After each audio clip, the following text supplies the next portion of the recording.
अस्सलाम वालेकुम। आज हम बात करेंगे ऑर्गेनाइजिंग आर रिसर्च पेपर कि रिसर्च पेपर को ऑर्गेनाइज किस तरह किया जाए, उसका स्ट्रक्चर कैसे बनाया जाए कि वो एक मैच्योर और प्रोफेशनल लुक दे और किस तरह जो है उसका प्रॉपर पैटर्न जो एकेडमिक राइटिंग के अंदर चलता है। ठीक है, जो बेसिक स्ट्रक्चर है वो मैं आपको पहले उसकी हेडिंग्स बताया था, उसकी डिटेल फिर हम बाद में डिस्कस करते हैं। नंबर 1 टाइटल पेज है। ठीक है, जो पहला पेज होगा वो टाइटल पेज होगा। Number 2 abstract. ठीक है, उसके अंदर एब्स्ट्रैक्ट के अंदर क्या क्या चीज़ें आएंगी। फिर टेक्स्ट, ये जिसको हम कंटेंट भी कहते हैं, ये नंबर 3 पे है। नंबर 4 पे बिब्लियोग्राफीज एंड रेफरेंसेस या फिर साइटेशन। ठीक है, और नंबर 5 पे अपेंडिसेस, ये जिसका सिंगुलर है जो है वो है अपेंडिक्स। ठीक है, इसको स्टेप बाय स्टेप चलते हैं। जो टाइटल पेज होता है ये तो ऑब्वियस ही बात है, इसमें कुछ समझने वाली बात नहीं है कि उसमें आपका जाहिर बात है कि इंस्टीट्यूट का नाम होगा, आपका अपना नाम होगा, आपके रिसर्च का टाइटल होगा, ठीक है, लोगो होगा और उसकी डिस्क्रिप्टिव टाइटल का जो पार्ट है वो भी हो सकता है उसमें मौजूद हो, साथ ईयर भी लिखा होगा टाइटल पेज के अंदर। नंबर 2 जो है एब्स्ट्रैक्ट, ये डिपेंड करता है कि आप किस लेवल पे लिख रहे हैं। 100 to 500 वर्ड्स का एब्स्ट्रैक्ट होता है। अब एब्स्ट्रैक्ट होता है, ये बेसिकली आपके पूरे रिसर्च पेपर की समरी होती है, जिसके अंदर आप ओवरऑल जो रिसर्च पेपर में चीज़ें डिस्कस कर रहे हैं ना उनको मेंशन करते हैं, और जो आपका रिजल्ट होता है उस रिसर्च के नतीजे में उसको भी मेंशन करते हैं। लेकिन आपकी टोन जो होती है वो अथॉरिटेटिव नहीं होती, आपकी टोन जो होती है वो ऐसे होती है जैसे आप किसी चीज़ को प्रेजेंट कर रहे हैं।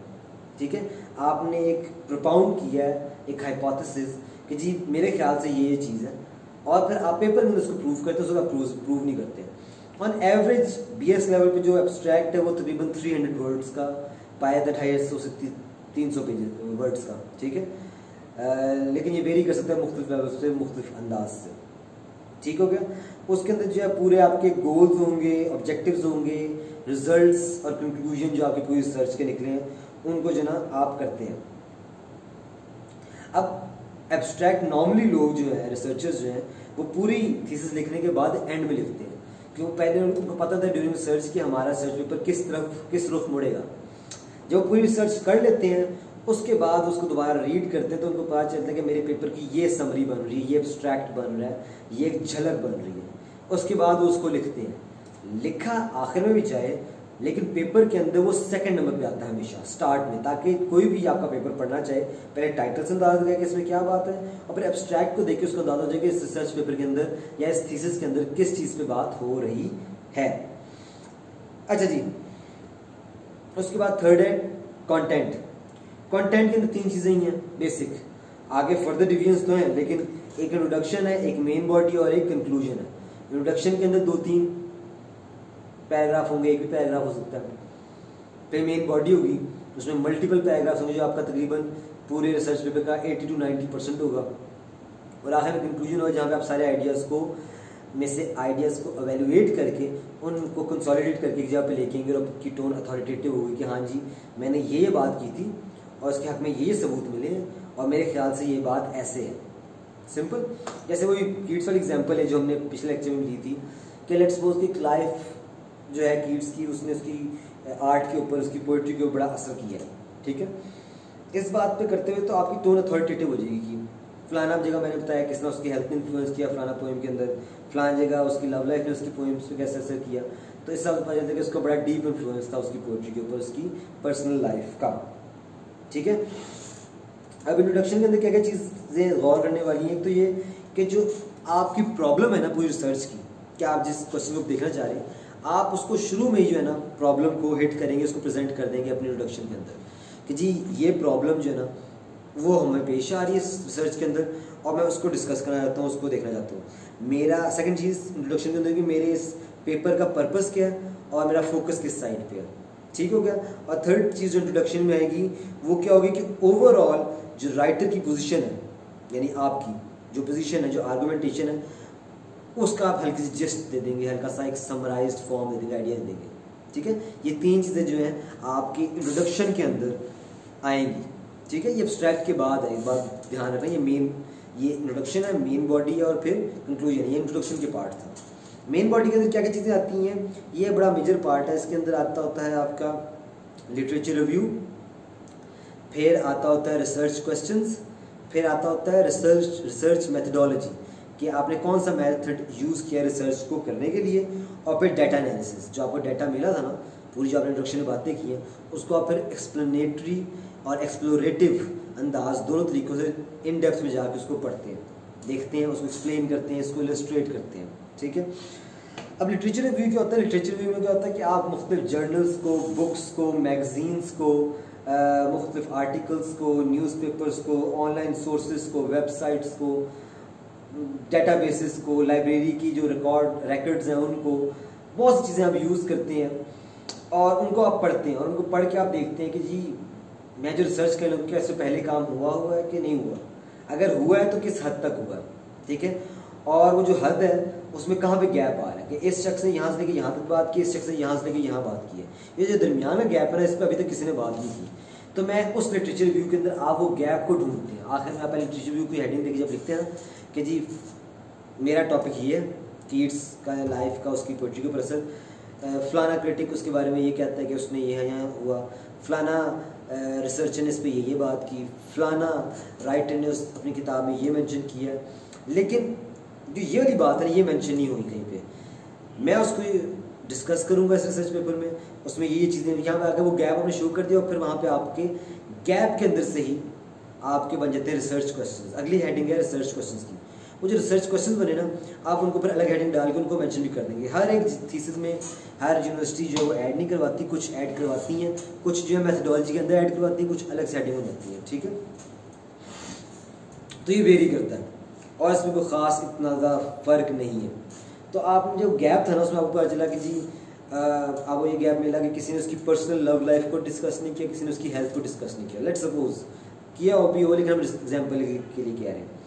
आपने दो क्वेश्चन बना लिए, how did the personal love life of Keats influenced his poetry, और सेकंड आपने क्वेश्चन बना दिया the effects, what were the effects of Keats health upon his writings.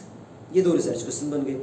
अब अगली जो हेडिंग है मेथडोलॉजी, उसमें आप क्या करोगे, लिटरेचर रिव्यू के बाद और रिसर्च क्वेश्चंस के बाद अगली जो है मेथडोलॉजी की हेडिंग, उसमें बताओगे कि मेरी जो रिसर्च है वो क्वालिटेटिव है क्वांटिटेटिव है। या एक लाइन में नहीं लिख देना आपने, अगर क्वालिटेटिव है तो आप एक्सप्लेन करोगे किस तरह क्वालिटेटिव है, अगर क्वांटिटेटिव है तो आपने एक्सप्लेन करना है किस तरह क्वांटिटेटिव है। जिस तरह क्वांटिटेटिव है कि मैंने फलाना फलाना सर्वे उठाया, सारी बात ये क्वांटिटेटिव नहीं है, क्वालिटेटिव रिसर्च है। अगर कीट्स वाले एग्जांपल को हम यूज़ करते हैं तो अब ये क्वालिटेटिव है क्योंकि मैंने उसकी बिहेवियर को अंडरस्टैंड करने की कोशिश की है, मैंने फलान जगह से उसकी लाइफ की अर्ली लाइफ को पढ़ा है, फलान जगह से उसकी जो है लव लाइफ और उसका जो लव का जो इम्पैक्ट था उसकी लाइफ के ऊपर, फैनी ब्राउन का इम्पैक्ट जो था उसको समझा है, ठीक है। और इस तरह जो है मैंने उसको क्वालिटेटिव रिसर्च बनाया, ठीक हो गया। और अगला पार्ट जो मेन बॉडी के अंदर है वो क्या है, डाटा एनालिसिस। जो ओवरऑल आपने डाटा इकट्ठा किया होगा, मुख्तलिफ जो पहले मैंने बताया था कि आपने डाटा कलेक्शन में किया, उसका एनालिसिस करोगे, एक बात करोगे फिर उसको खोल के बयान करोगे कि जी उसको जो ट्यूबरक्लोसिस था उसने उसको यंग लाइफ के अंदर से ऐड किया और उसको फील हो रहा था कि अपने वक्त से पहले जा रहा है, ठीक है। और उसको कभी कभी लगता था कि उसको वो एस्केप चाहता था, वो चाहता था कि मैं जो उड़ के कहीं दूर चला जाऊँ, ठीक है, मुझे जो है मौत ढूंढ ना पाए, ठीक है। उसने पर्सोनिफाई किया डेथ को अपनी पोइट्री के अंदर। इस तरह के मुख्तलिफ एलिमेंट्स जो आप उनको डिस्कस करें, ठीक है, एनालिसिस करें और उनमें से फिर चीज़ों को डिड्यूस भी करें और इंड्यूस भी करें, ठीक हो गया। ये मेन बॉडी होगी। अब कंक्लूजन में क्या बात आएगी, कंक्लूजन में जो ओवरऑल आइडियाज़ आपने एनालिसिस के बाद निकाले हैं उनका आप कंक्लूजन देंगे एक बड़ी अथॉरिटेटिव टोन के अंदर। वो टोन क्या होगी, तो जी मैंने ये बातें की थी, ये क्वेश्चंस रेज किए थे, उनका मुझे ये आंसर मिला है after looking at the data, और उस आंसर को जब मैंने बार बार रेप्लिकेट किया, मुख्तलिफ तरीकों से देखा है, डिफरेंट पर्सपेक्टिव से देखा है, तो मैं इस नतीजे में पहुंचा हूँ कि बड़ा डीप इफेक्ट था उसकी लाइफ का, उसकी पोइट्री के ऊपर, और इस हमने कंक्लूजन देके जो है कंप्लीट कर दिया। अब जो कंक्लूजन है, ठीक है, उसके जो है ना 3 सेक्शंस हैं। एक तो का रिजल्ट सेक्शन जो आपने रिजल्ट दिया अपनी रिसर्च का, एक है डिस्कशन सेक्शन जो आपने रिजल्ट दिया उसके बारे में थोड़ी सी आप डिस्कशन करेंगे, और थर्ड है कंक्लूजन। उस कंक्लूजन पूरी आप प्रॉपर कंक्लूड करेंगे अपने पूरे आइडिया को और उसके मुतालिक फर्दर रिकमेंडेशन देंगे कि इसमें ये चीज़ भी देखी जा सकती है, लेकिन वो आपकी जो लिमिट थी, जो स्कोप था रिसर्च का, वो आपको इजाज़त नहीं था कि आप उससे बात करें, वो एक डिफरेंट रिसर्च होगी, लेकिन आपको फर्दर यहाँ तक बात है। अगर तो उसके अंदर कोई रिकमेंडेशन नहीं है तो वो आप उसके बगैर लिख सकते हैं, लेकिन अगर आप फील करते हैं कि यार फलाना फलाना चीज़ भी ऐड होनी चाहिए तो आप उसको मेंशन कर सकते हैं, ठीक है। अगली चीज़ स्ट्रक्चर के अंदर रेफरेंसेस और बिब्लियोग्राफीज़ हैं। उसके अंदर आप रेफरेंस देते हैं, जहाँ पर कोई आपने बात की एग्जैक्ट कोट की तो वहाँ पर भी रेफरेंस देंगे। अगर एग्जैक्ट कोट नहीं की, आपने कोई बात की है, आपने एक आइडिया डिस्कस किया है, आप आगे आपने पैराफ्रेज किया हो, तो उस पैराफ्रेज किए हुए आइडिया को आप ब्रैकेट में मेंशन करेंगे कि मैंने किस राइटर से लिया, वो उसकी कौन सी किताब से लिया, वो कौन सा साल है। उसमें मुख्तलिफ फॉर्मेट्स हैं, एक जो है APA है, एक MLA है, फिर शिकागो स्टाइल है, फिर हार्वर्ड स्टाइल है। हार्वर्ड स्टाइल और शिकागो स्टाइल ऑलमोस्ट सेम है, लेकिन नॉर्मली MLA और APA का ज़्यादा इस्तेमाल होता है। और उसकी डेप्थ में जाने की यूँ आप समझ लें कि उसका आपको मेथड वैसे तो वर्ड जो आपका सॉफ्टवेयर उसके अंदर आपको मिल ही जाता है कि वो किस तरीके से जो है उसका फॉर्मेट बनता है, उसको डिस्कस करने की जरूरत एज सच नहीं है कि MLA और APA में फ़र्क है। बस ये फ़र्क है कि किसी में राइटर का नाम आता है साथ डेट आती है, किसी में राइटर के नाम के साथ डेट नहीं आती, साथ ही आता है कि वो बुक कौन सी है, ठीक है। तो नीचे जो आखिर में साइटेशन रेफरेंसेस जो लिस्ट आती है, ऊपर तो ब्रैकेट है ना, जहाँ पे पैराफ्रेज में ब्रैकेट में नाम आ गया, राइटर और ईयर आ गया। आखिर में जब रेफरेंसेस की हेडिंग है, जो साइटेशन की हेडिंग है, उसके नीचे वहाँ पे जो पहले वाले का नाम था वहाँ से पूरा नाम लिख के, उसकी किताब का नाम लिख के, ईयर लिख के, ठीक है, पेज नंबर लिख के, सब डिटेल आप देते हो समझाने के लिए। ये सब रिसर्च की जो ऑर्गेनाइजेशन है उसके पार्ट के अंदर है। इसमें एक और चीज़ आपको समझने वाली है, एक और एलिमेंट है बड़ा ब्रीफ सा, जो मैंने पहले मेंशन नहीं किया। वो ज़रूरी नहीं कि आप हर दफ़ा ऐड करो, लेकिन कुछ रिसर्च पेपर्स आपको ऐड करना पड़ता है। वो है keywords.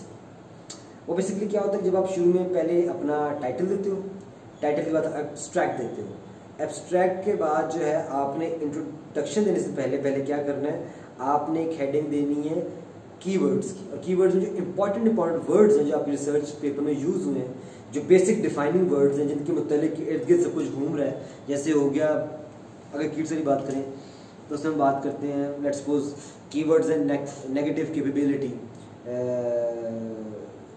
Influence of love, tuberculosis, ठीक है, फैनी ब्राउन। ये कीवर्ड समझ लें जो मेजर जिसके इर्द गिर्द सारी रिसर्च रिवॉल्व करिए वो वर्ड्स, ठीक है।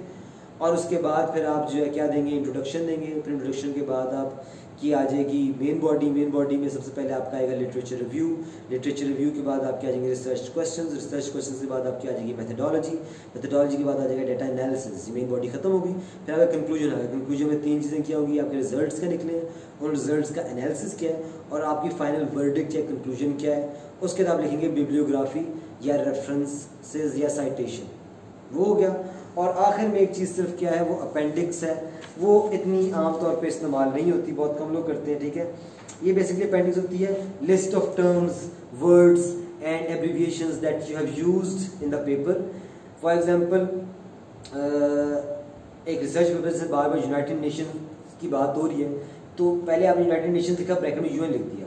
आगे आप थ्रू आउट जो है UN का वर्ड यूज़ करो, आखिर में अपेंडिक्स में लिखा हुआ है कि UN का मतलब यूनाइटेड नेशन से समझाने के लिए कि ये शॉर्ट फॉर्म जो है, ये बेसिकली इसका ये मतलब है। तो एब्रीविएशन हो जाती है, वर्ड्स हो जाते हैं, मुख्तलिफ एलिमेंट्स खास जो है आप अपेंडिक्स के अंदर यूज़ करते हो। राइटर्स के नाम नहीं आते, वोकेबलरी और वर्ड्स जो है और एब्रीविएशंस हैं उनके नाम आते हैं अपेंडिक्स के अंदर। ये तो आपका हो गया ऑर्गेनाइजेशन ऑफ रिसर्च पेपर। इस लेक्चर को यहाँ पे ख़त्म करते हैं। अगले लेक्चर में हम फिर कुछ और मज़ीद बातें करेंगे रिगार्डिंग ENG 405। अल्लाह हाफ़िज़।